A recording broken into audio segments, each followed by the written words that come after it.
जबलपुर में lemma garden के निवासियों ने नगर निगम आयुक्त कार्यालय पहुंचकर अवैध अतिक्रमण और मूलभूत सुविधाओं की कमी को लेकर ज्ञापन सौंपते हुए जल्द कार्रवाई की मांग की है।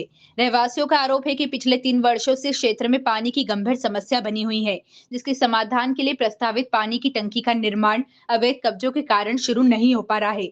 उन्होंने बताया कि ढोलक बनाने का कार्य करने वाले कुछ लोगों ने निगम की जमीन पर कब्जा कर रखा है, जिससे गंदगी और बीमारियों का खतरा बढ़ रहा है।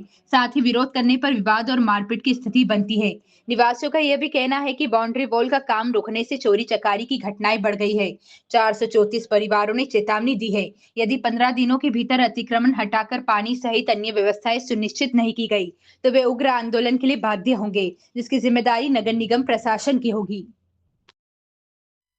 हाँ, लेमा गार्डन के क्षेत्रीय नागरिकों ने यहाँ पे ज्ञापन दिया है। वहाँ पे कुछ वैसी प्रकृति के लोग जो अस्थायी रूप से घर बना के रहते हैं, टेंट के, पॉलीथिन के, और वहाँ पे अवैध अतिक्रमण कर रखा है।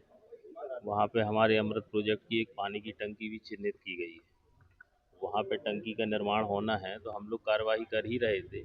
अच्छा है, क्षेत्र के स्थानीय नागरिक भी कम से कम उस विषय को उठा रहे हैं, तो हम लोगों को भी थोड़ा सपोर्ट मिलेगा कि क्षेत्रीय लोग भी रहेंगे, तो वो बहुत जल्दी अतिक्रमण हट जाएगा। वो लोगों को कहीं न कहीं विस्थापित करेंगे, उनकी व्यवस्था की जाएगी, लेकिन वहाँ से उनको विस्थापित कर दिया जाएगा। गोहलपुर के जो कॉलोनी बनी है राजीव गांधी आवास, वहाँ के निवासी हैंगे। और वहाँ पे क्या है कि कुछ अवैध अतिक्रमणकारियों ने, जो डेरे वाले ढोलक बस्ती वाले हैं, काफ़ी दिनों से वहाँ डेरा डाल के और अतिक्रमण बढ़ाते जा रहे हैं। तो उस सिलसिले में यहाँ पे इन लोग ज्ञापन देने आए थे कि वहाँ पे क्या है कि निगम द्वारा पानी की टंकी का जो है चयनित किया गई थी वो जगह, जहाँ का सैंपल भी पास किया गया है कि हाँ यहाँ टंकी बनना चाहिए। तो अब वहाँ कुछ लोग जो है रोकथाम लगा रहे हैं, अवैध कब्जा किए हुए हैं, खाली नहीं कर रहे हैं। निगम की टीम रोज आके जो है वार्निंग दे के जाती है कि भाई डेरा हटाइए, यहाँ टंकी का काम चालू होना है, मगर उनकी कानों में जू नहीं रेंग रही है। ऐसे लगभग कितने अतिक्रमणकारी हैं जो वहाँ पर कब्जा किए?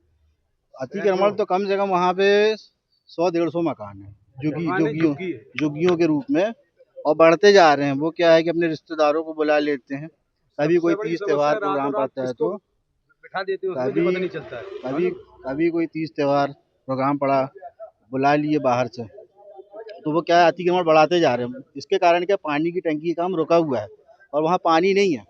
आए दिन पानी का रोना है। 4 साल हो गए हम लोगों को मकान लिए हुए, अभी तक वहाँ कोई काम हुआ नहीं है। अगर ये अतिक्रमण हटे जाते हैं तो लगभग कितने लोग इसमें लाभ मिलेगा? अगर अतिक्रमण देखिए, जो सर्वे हुआ है SIR द्वारा, उनमें तो सुना हूँ मैंने कुल 8 लोगों का नाम आया है जो वहाँ पे वैध है, बाकी सब अवैध है। आप खुद चाहें तो जांच करवा सकते हैं। मेरा नाम अब्दुल लतीफ़ है और मैं लेमा गार्डन निवासी हूँ।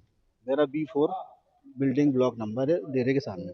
मस्त नेमा गार्डन वासी इसलिए यहाँ पर आए हुए हैं कि लगातार 4 वर्षों द्वारा 434 परिवार वैध रूप से नगर निगम द्वारा आवंटन प्रक्रिया में 3,81,834 रुपये मकान खरीदा। तो वहाँ पे नगर निगम द्वारा ये बताया कि सारी व्यवस्थाएं बना के दी जाएगी, जैसे कैंपस और सोसाइटी होती है। लगातार 3 सालों से प्रयास करते करते कि सारी व्यवस्थाएं होंगी, मगर आए दिन वहाँ कुछ ना कुछ उत्तर प्रदेश के रहवासी वहाँ पे अवैध निवास करे, बाराबंकी के लोग निवास करके वहाँ पर टपरियाँ बनाकर रह रहे हैं। हमारी नगर निगम से यही मांग है कि उनको अलग करके वहाँ से कहीं और विस्थापित करके, जिस तरह से एक समाज के अंदर भय का माहौल बना हुआ है कि आए दिन वहाँ पे गुंडागर्दी, अवैध काम, चोरी चकारी, यानी सारी चीजें पूर्ण रूप से चल रही है। कौन लोग हैं जो वहाँ पर? ये उत्तर प्रदेश के लोग हैं, यहाँ पर बाराबंकी के, और यहाँ पर रह रहे हैं।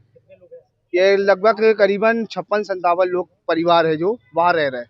नगर निगम को भी सूचना दी गई है कि यार कम से कम इनको अलग किया जाए, कि ताकि आने वाला भविष्य हमारे बच्चों का अच्छा हो, उज्जवल हो। इसलिए वो कैंपस के रूप में बनाया, और बाउंड्री वॉल का जो काम था इन्हीं के कारण रुक गया है।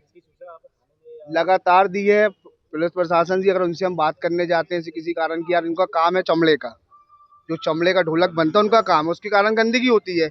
अन्यथा सामने वाले अगर लोग उसका विरोध करते हैं कि भाई ये क्यों ऐसा कर रहे हो, फैला रहे हो, सभी समाज के लोग यहाँ रहते हैं, तो उनके द्वारा मारा पीटी में उतारू जाते हैं वो लड़ाई झगड़े में, कि नहीं हम तो करेंगे, आपको जो करना कर लो। उनके रहने से वहाँ के क्षेत्र के लोगों को जान का खतरा भी है। हाँ, जान का खतरा भी है उनको। बस रहीम अंसारी।